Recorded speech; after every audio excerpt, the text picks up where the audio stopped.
Hey, welcome. Let's paint a watercolor background together. This kind of background could be used in an art journal. I'm using just watercolor paper, but if you had a mixed media or watercolor art journal, you could use this kind of background as your base before adding more to it, words or a line drawing or something. Or if you want to make just a sort of cool, like abstract painting, this is a good base for that. So the materials I'm using are my watercolor paper. I have several different brushes here. I usually use Princeton Heritage brushes. This is a big 12 round. This is, I don't know, a 3/4 inch flat. And then I use this all the time. Dr. P.H. Martin's Bleed Proof White. If you had a white gouache paint or something, you could use that. And then of course my watercolors. So when I do a background like this, I can show you some examples. I kind of keep within one color story or theme, if you will, like colors that are next to each other on the color wheel or that go well together. Like I wouldn't make one that was orange and purple because that would not, that would like turn into brown if it overlapped. So I'm working on some watercolor backgrounds as a download for people who are getting started with art journaling. And those two that I just showed you are going to be in there. And I think right now I want to concentrate on one that's mostly blues because I don't have one of those yet. So I'm going to take my size 12 brush and just, I don't know, I don't even usually mix colors for these. I just sort of go with feel. I'm using a combination here of periwinkle and sky blue. And I'm just going to start up in the corner. And honestly, I never have a plan for these, and that is why I want to tell you, you don't ever have to have a plan. Yes, I would have a vague color plan. Like I said, like I'm not going to mix any complementary colors on the color wheel because they will make brown unless you're going for brown. I usually just do several like blobby kind of shapes. And this is like a multi-layered process that it takes time. You let it dry, you do more. And I'm only going to be using about half of this sheet because I'm going to do another one below. So I have many, many blues. That's my indigo in my palette. And I could veer also maybe into a little bit of pink or purple. I've got like a violet color here that I'm going to do. And right now you're like, what is this? That's fine. That's part of the fun of this. It's just sort of staying within the same color families. I love to drop just different dots of color. This is all wet. It'll do what it does. It'll be beautiful. I'm just gonna go back in and get some sky blue. And I enjoyed those shapes that I had made on that last one I show you. I'm gonna make some half circle kind of geode shapes. Maybe do a line there. And then just some more straight up sky blue down here. Blend the edges together. I want there to be a few different patches. I'm trying to use my hand to measure this. I think this is 14 inches long and my hand is about somewhere in the 7-inch range. I don't care if it's perfect, but I am trying. So you obviously could use the entire paper. I'm gonna put some dark purple dots in. And so much of this, honestly, will probably not get covered over, but we could add white to it and make it less prominent. We could draw over it with a black marker, or if you have some like paint markers, you could draw over it with that.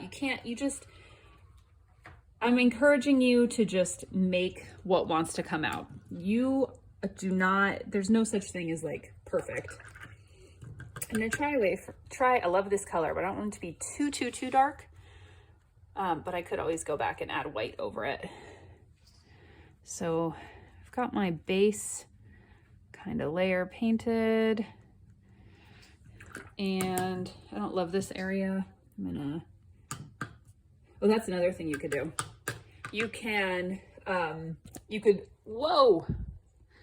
spritz it. I'm about to get a new overhead camera holder thingy. I'm very excited. It has not arrived yet. Where are my words? You could use a toothbrush in a color like this, and you can flick it like that. It's still got some green in it, so that was not the best idea. You should make sure it's clean before you do that. You could sprinkle salt on it to make a neat pattern. You could just spray like a water bottle to get a cool effect. But I'm gonna go back here. I want there to be more continuity in this area. You see I have that big blotch right there, which is cool with me. Or maybe it won't be, I don't know. Like I said, just the first layer. There we go. I think I'm gonna add some of my bleed proof white through here. I'm big on dots. I add a lot of dots to things. And then eventually I may also add lines, other splotches. I like there to have a lot of just organic movement. I don't believe in straight lines. Yeah, this is probably a good start. So what I'll do with this is let it dry completely. And once it dries completely, I may do more watercolor on top of it. I may instead use my, what do you call it? How do you pronounce this? Faber-Castell markers over it. I have some Tombow markers. I have Posca markers. You use whatever you have, but once you have this base down, you just let it dry completely, and then we'll go back and add more. So I'll see you once this is dry.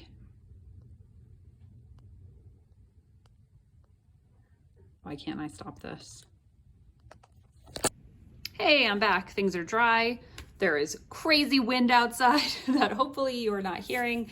It has been, I don't know, a couple of hours. So this is what we have. I did add on this little blue band because I realized that I hadn't quite gone halfway down the page, but that shouldn't impact anything from your perspective. So this is when I would start adding layers. I could add more watercolors. I have my Tombow markers here. I have been accumulating art supplies since 2016 or something. Like I have tons of art supplies. You do not need to have tons of art supplies. If you only have watercolors, use only watercolors. If you have, you know, just markers, like your kids' markers or colored pencils or whatever, use those. You don't have to have what I have. If you do want to invest in some other things, the white, this, I definitely recommend. I love this. I use it all the time. I love these white gel markers. I never know how to say it. Uni Posca. This is what they are. Signo, Uniball. It's probably Uni. And then I have the gold ones. Anyway, I am just gonna grab coordinating sort of color markers and just start doing stuff. Like right here, I see an opportunity to, oh, there's like no color left in that one. I don't know, just to add. The great thing is you're just sort of adding random things here. There are no rules. There's not really any way you can mess this up. It's an experiment.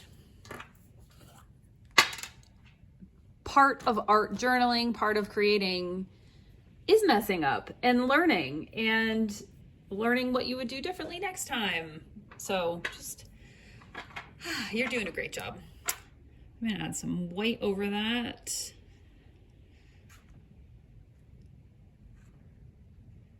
Look how it's turning turquoise.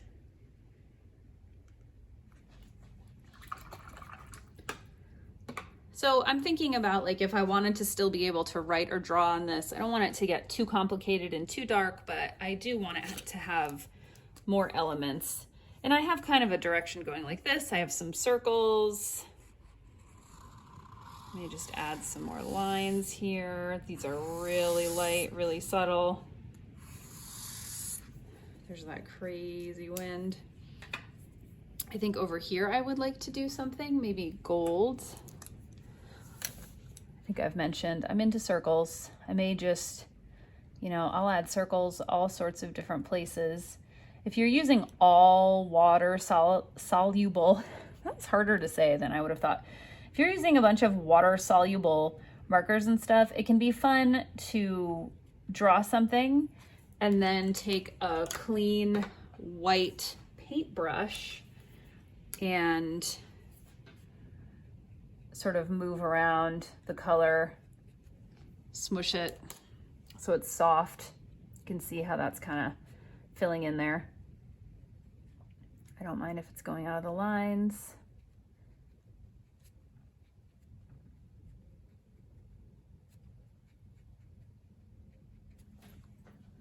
And then I step back frequently. I feel like there needs to be more here.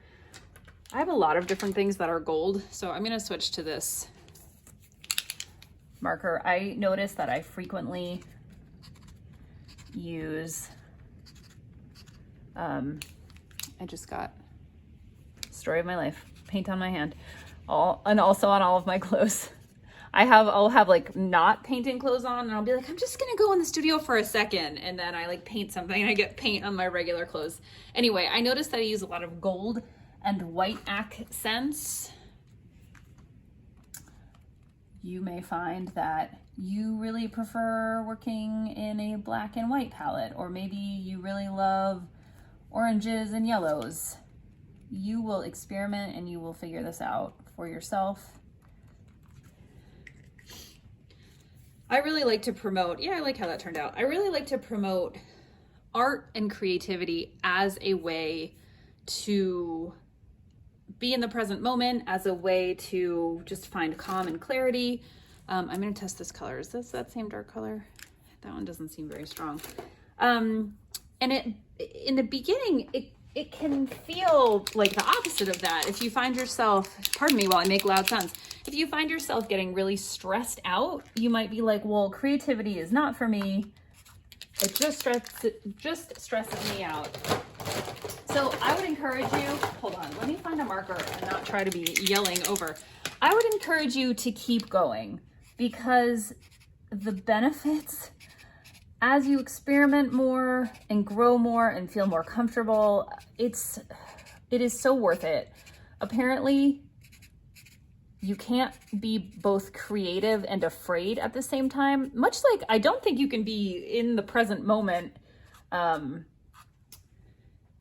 or be like really joyful and fearful at the same time. Like that part of your brain just isn't active. So as you are letting things go, as you are just letting, I don't know, whatever you want to call it, fate, your soul, whatever, decide what to put down next. You know, as you're doing that, there isn't room, at least in that split second or longer, in that moment, there is not room for fear. You are just one with the moment, which is, quite frankly, I think the best way to be. I am working more and more on that. More and more of my work has to do with, this is not blending the way I would like it to. More and more of my work has to do with being in the present moment, because that is what we're all missing as humans. We're not stepping back and being aware of ourselves, you know, aware of what's going on. We're just led by our minds. So my hope and wish for you is that you will not continue to be led by your mind, but that you will be led by the quiet inner stillness that's inside of you, the creative part of you, the part of you that loves doing this so much. So at this point, I could do several things. I am making these pages as printouts that other people can add on to if they want, or just as inspiration for like another page in an art journal. So I don't want to get too complicated. I do oftentimes, if I'm not doing that, like add leaves, add trees, add different stuff to it, but I want to leave it, it's definitely not a blank canvas by any means, but I don't want to go too crazy. So I think I'm going to leave it like this for now. I would love to see what you made. Tag me on Instagram at Jen Pacici. I'd love to see what you're creating, and I hope you'll come back for another class, and I hope you'll do more art journaling with me.